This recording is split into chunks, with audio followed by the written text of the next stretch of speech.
Huwag mo sanang isipin hindi kita pinapansin. Huwag mong kalilimutan ang inalay ko sa'yo.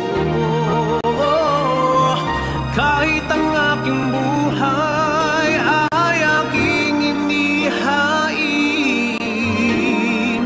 katulad ng ginawa ko sa krus para sa'yo.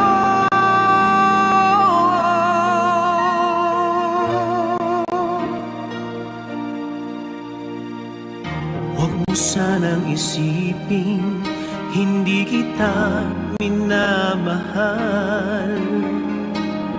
Ang katotohanan, kita'y minamahal.